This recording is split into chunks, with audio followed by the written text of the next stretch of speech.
2024년 6월 8일 이사야서 42장 1절부터 9절까지의 말씀을 가지고 함께 묵상과 기도 그리고 나눔의 시간을 갖겠습니다. 먼저 오늘 본문 말씀부터 함께 듣겠습니다. 내가 붙드는 나의 종 내 마음에 기뻐하는 자 곧 내가 택한 사람을 보라. 내가 나의 영을 그에게 주었은즉 그가 이방의 정의를 베풀리라. 그는 외치지 아니하며 목소리를 높이지 아니하며 그 소리를 거리에 들리게 하지 아니하며 상한 갈대를 꺾지 아니하며 꺼져가는 등불을 끄지 아니하고 진실로 정의를 시행할 것이며 그는 쇠하지 아니하며 낙담하지 아니하고 세상에 정의를 세우기에 이르리니 서문들이 그 교훈을 앙망하리라.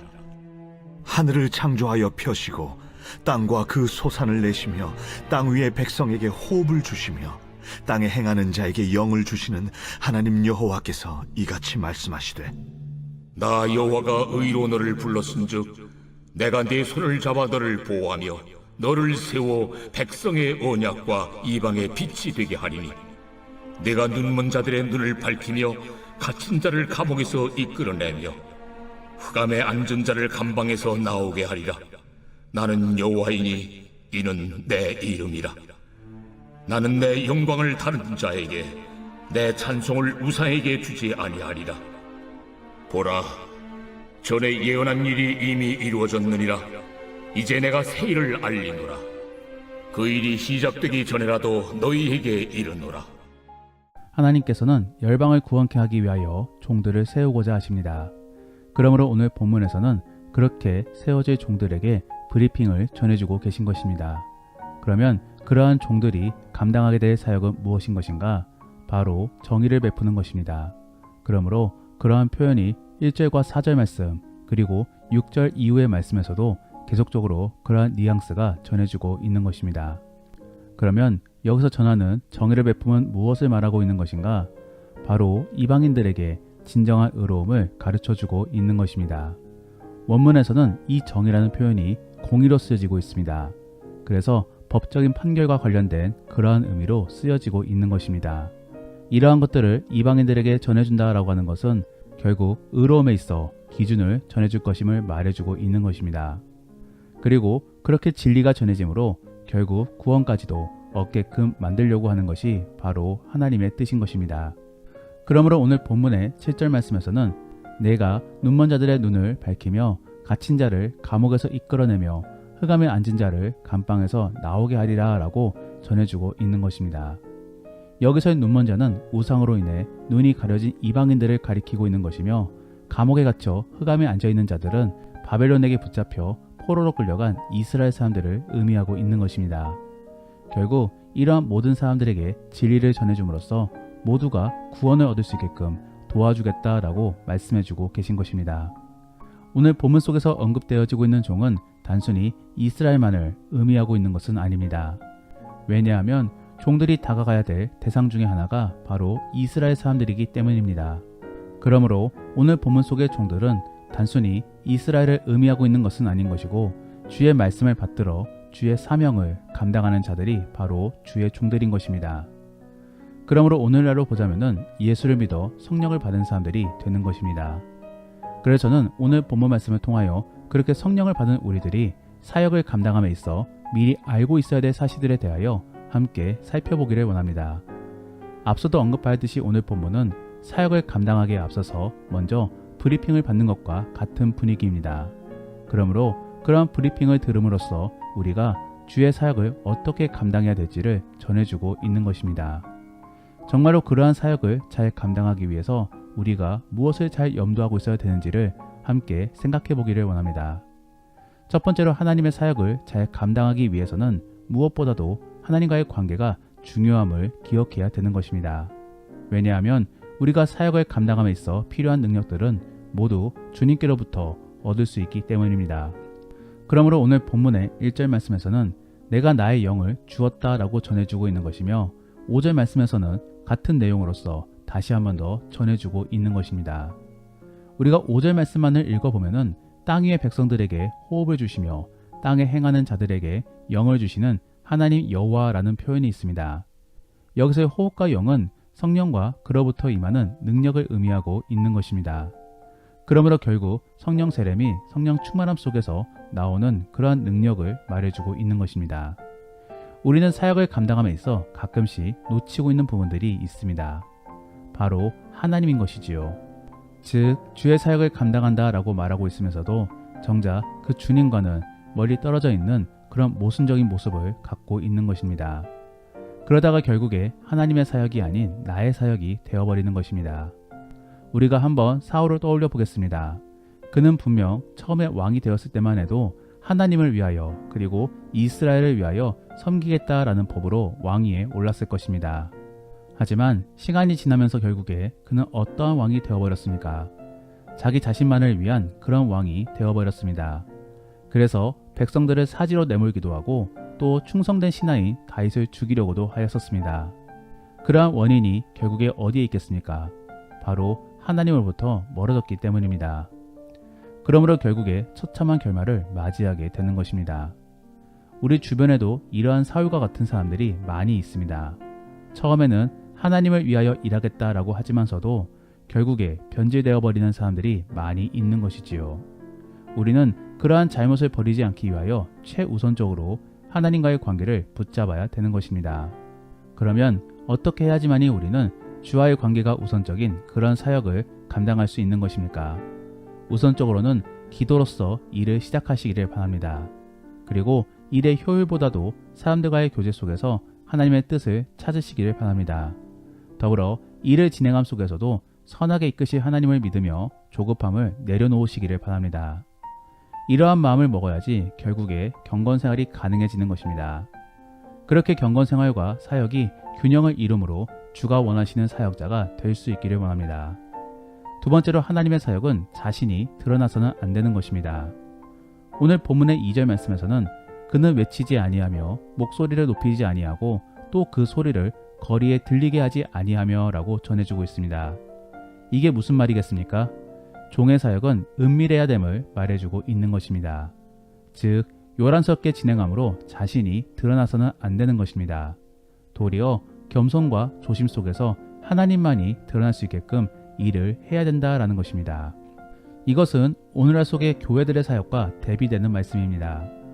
오늘날의 교회들은 최대한으로 드러내려고 하고 있습니다. 그리고 행사에 있어서도 요란스럽게 진행하려고 하고 있습니다. 그러면서 어느 순간에는 하나님이 아닌 교회나 사람이 드러나게 되는 것입니다. 이러한 변질은 순간적으로 일어납니다. 누구도 모르게 소리 소문 없이 변질되어지는 것입니다. 우리의 사역은 모두 하나님을 위한 사역인 것입니다. 그러므로 우리가 드러나서는 안 되는 것입니다. 그렇기 때문에 주의 사역은 반드시 주의 백성들이 감당해야 되는 것이지요. 왜냐하면 주의 백성들은 오직 주님만을 높이려고 하기 때문입니다. 우리는 우리의 사역 속에서 정말로 하나님만 높이려고 하고 있는지를 잘 생각해 봐야 되는 것입니다. 그리고 어떻게 하면 하나님만 높일 수 있을지를 고민해 봐야 되는 것입니다. 저는 많은 목회자들이나 성도들을 통하여 하나님을 위시하면서 자신을 높이는 것을 많이 보았습니다. 더불어 기도 제목을 요청하면서도 한편으로는 자신에게 믿음이 있음을 나타내 보이려고 노력하는 모습도 많이 보았습니다. 이러한 것들은 모두 믿음 생활 안에서 변질되어진 모습인 것입니다. 그러면 우리는 어떻게 해야지만이 하나님만 드러나고 우리는 가릴 수 있겠습니까? 앞서도 언급했듯이 경건생활 안에서 계속적으로 주 앞에 나아가야만 되는 것입니다. 그래서 주님께로부터 은혜와 지혜를 입어 사역을 감당하려고 해야 되는 것입니다. 그러므로 1절 말씀에서는 먼저 하나님께 택함을 입고 그 다음으로 성령을 받아야 된다라고 전해주고 있는 것입니다. 그리고 마지막으로 주의 사역을 감당하는 것입니다. 그렇기 때문에 내가 붙드는 나의 종, 내 마음에 기뻐하는 자, 곧 내가 택한 사람을 보라. 내가 나의 영을 그에게 주었은즉 그가 이방에 정의를 베풀리라 라고 전해주고 있는 것입니다. 우리는 계속적인 경건생활 속에서 하나님을 떠올려야 되는 것입니다. 그러므로 시간이 날 때마다 기도를 하며 우리가 왜 여기 있고 또 왜 이것을 해야 되는지를 생각해 봐야 되는 것입니다. 정말로 그러한 고민과 함께 진실된 경건생활을 감당하는 그런 복된 그리스도인들이 될 수 있기를 원합니다. 마지막으로 하나님의 사역은 결코 쉽지 않음을 기억하고 명심해야 될 것입니다. 즉 행복의 나래가 펼쳐질 것을 생각하며 안이하게 접근해서는 안 되는 것이지요. 물론 군데군데 속에서는 하나님의 도우심을 입어 오아시스의 기쁨을 잠시는 맛볼 수 있습니다. 하지만 거기는 오아시스에 불과한 것이지 낙원은 아닌 것입니다. 하나님의 사역은 십자가입니다. 그러므로 분명히 고통이 있을 수 있습니다.